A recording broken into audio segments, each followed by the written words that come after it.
Hey guys, Thomas the Silly Jr. here, aka Mustached Tom, and I'm here to review Anna and Bruno. Now, I know this movie technically came out in 2017, but I figured I came across it, it's animated, might as well review it. Uh, so, uh, this is also going to be another test because I did not write any notes for this movie, so this is going to be the first time in a while where I'm going to be reviewing something that I given some time to, and then reviewing it based off of pure memory. So if I miss out on anything, that's on me. And yeah. So, this movie, of course, starts off following Anna, a little girl, the one on the left. And she's coming to this institution with her mother and father, and she's hanging around with her. And Anna's a little bit of a curious girl, looking around, seeing what she can see. And eventually, when she comes back from exploring, her father mysteriously decides to go off and leave. Uh, Obviously, kind of upset by this, the daughter keeps asking why and stuff of that nature. Why is this happening? Why is he just leaving and stuff like that? And the mother explains that they just need to stay there. So she does, and they come across, or Anna does specifically, this old man and this puppet-like character, and the old man, at least at the beginning, is controlling the puppet.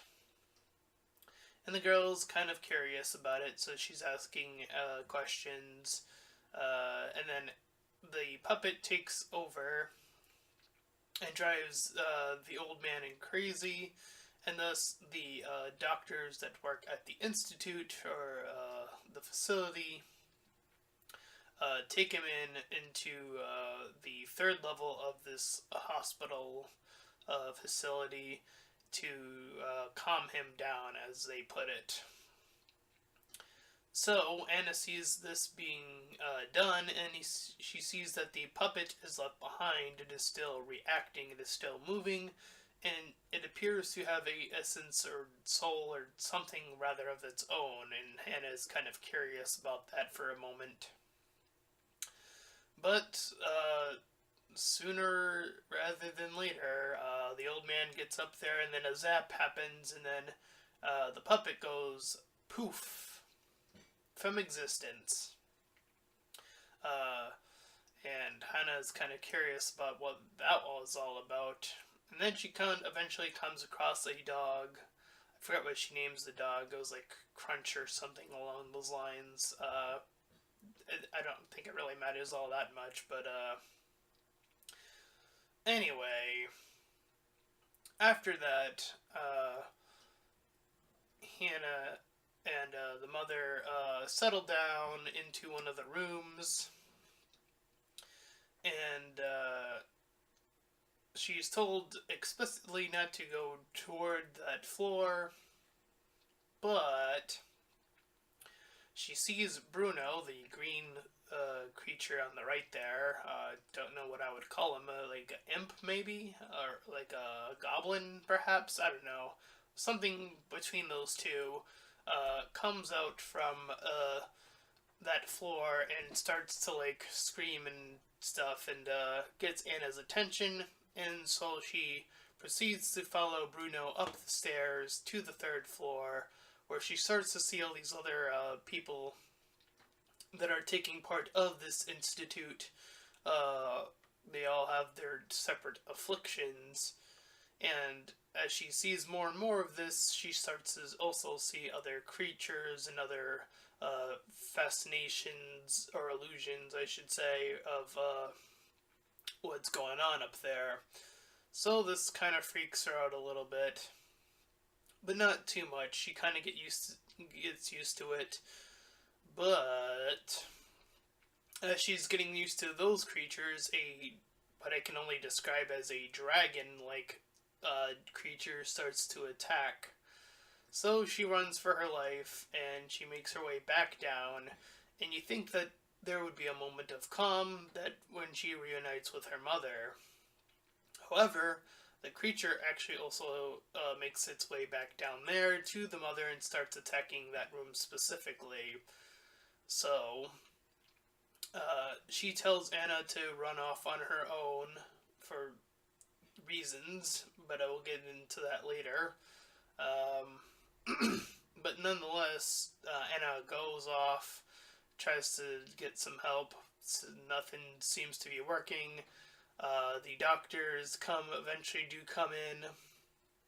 They're like wondering what the heck is happening, and the mother's like explaining or attempting to explain that a dragon-like creature is attacking, and of course they don't believe her. And then they check out the room. There is nothing there anymore. So the doctors place the mother into intensive care. They bring her up to the third floor. And thus, our protagonist, Anna, has a new mission to save her mother. With a little assistance from Bruno at the moment. So, seeing that, so the mother gets placed in the room, and Hana's like trying to figure out what to do, and eventually, a lot of the creatures, she starts to hang out with them some more, trying to figure out a plan. But in the meantime, there was like all these other scenes of like them like catching up and saying goodbye to the puppet because it was one of them. And scenes like that, where she sort of gets swooped around and all these different things. But eventually, just to skip ahead a little bit to the next thing I do remember very clearly, is that she does eventually come to the decision that it would be best to go search for the father. So her, along with Bruno and now company of other, I guess I'll say undead creatures. I'm not sure if that's the right term, or illusions. I'm not sure. They never like specify what they are. I don't remember if they did or not, but nonetheless, they go off to search for the father in the city.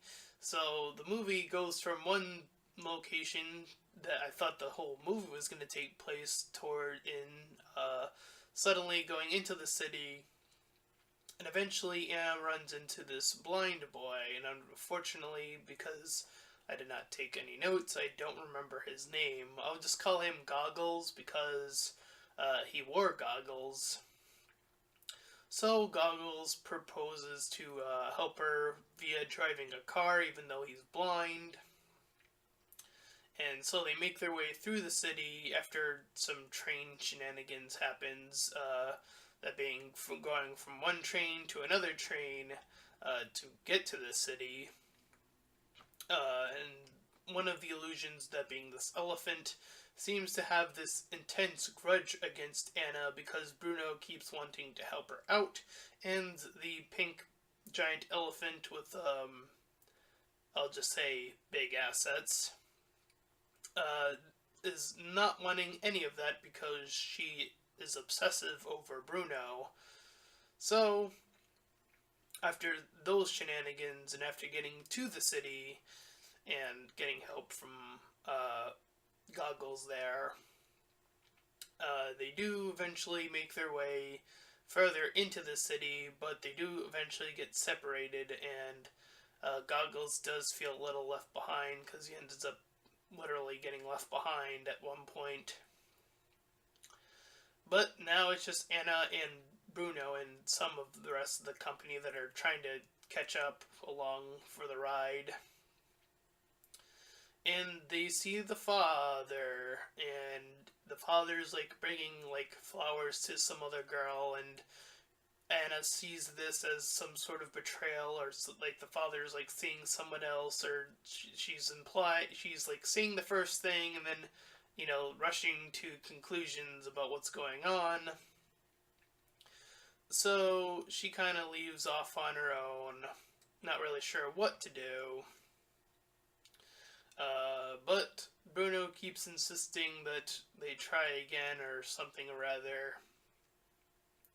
And eventually, she does make her way, kind of sneaking around, trying to get his attention.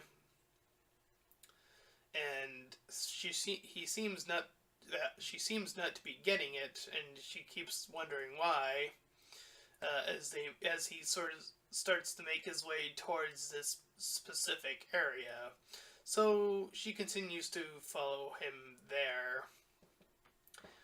And it is here, I'll say spoiler alert, because there are spoilers in this movie.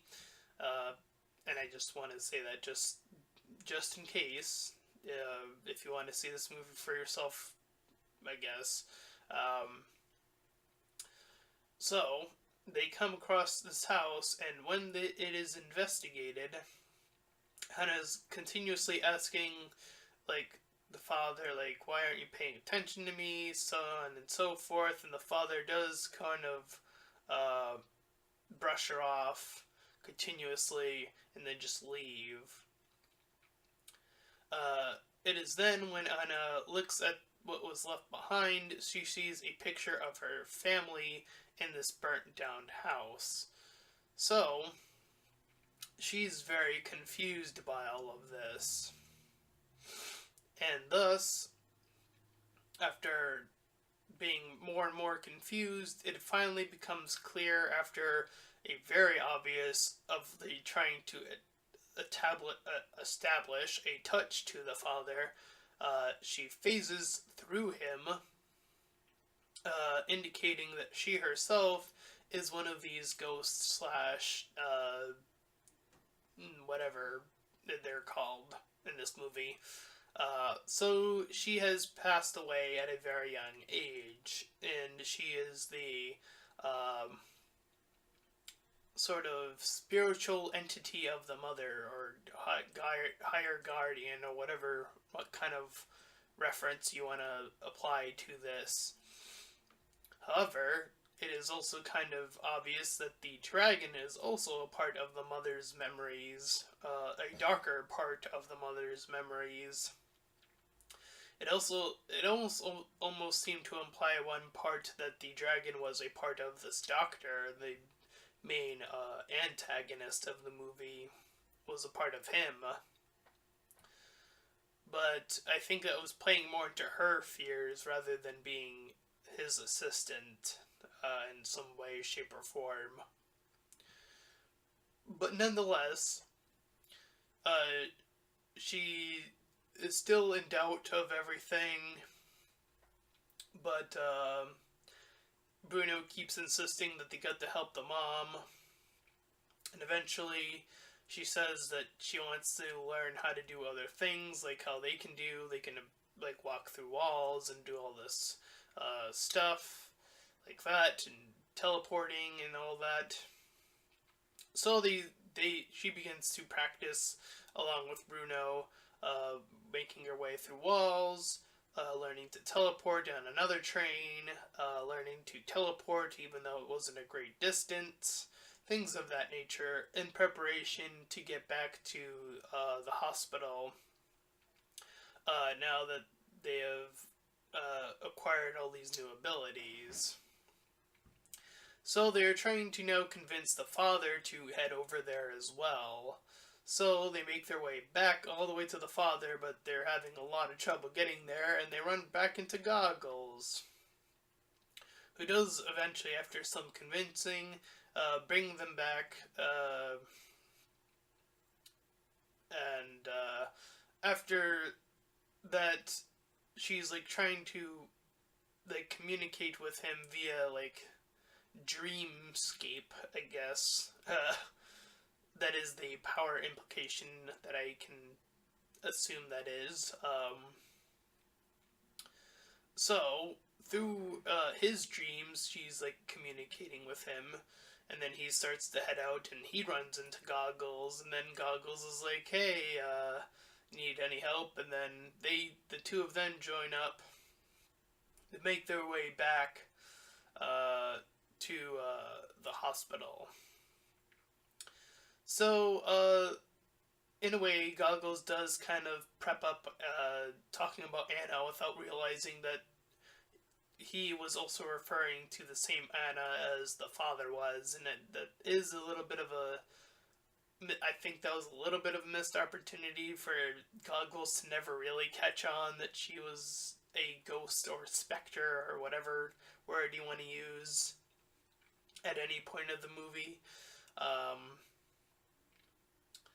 so, anyways, yes, they do help each other out. They do get back to the hospital. The father makes his way back up with the ghost and spirits, specters, all on the outside on these kites they found on the trains, trying to stop the dragon specifically because that's still a threat. Meanwhile, the mother has been going crazier and crazier, at least for the doctors being, and he is insisting that they essentially restart her brain all the way. And thus, it is a race against the clock with the father and the daughter on opposite ends, all coming in on this one location. So the father comes in, and you think that for the most part of the movie, the antagonist isn't that bad. He's kind of trying to do his job, but now he suddenly grabs the father, who insists that they let the mother go, and ties him up as well, and says that he also needs treatment, which is a big no-no. You don't do that to people, of course, that are just trying to get people out. That's anyway. So yes, the father is tied up, and the fight is happening outside with all the kites and the ghost, and some of them do make their way back inside, and it's a whole barrage of things happening. And Bruno's trying to get assistance from his specific person that can see him. And so all the other people are starting to stir up. So they all start to make their way towards this room as well. And the doctor is about to hit the switch. And the people, crazed people, if you will, try to all prevent him from doing so. And they all fry his brain instead. Meanwhile, Anna and Bruno doing their own thing with the dragon, specifically Anna fighting off the dragon alone at this point. Meanwhile, Goggles is already in the place, untying the father who can help the mother. And then they both see, or at least the mother sees, Anna sacrificing herself in quotes there, herself into the water so that the dragon can go into it, because apparently the water was the dragon's weakness. I guess he had a weakness.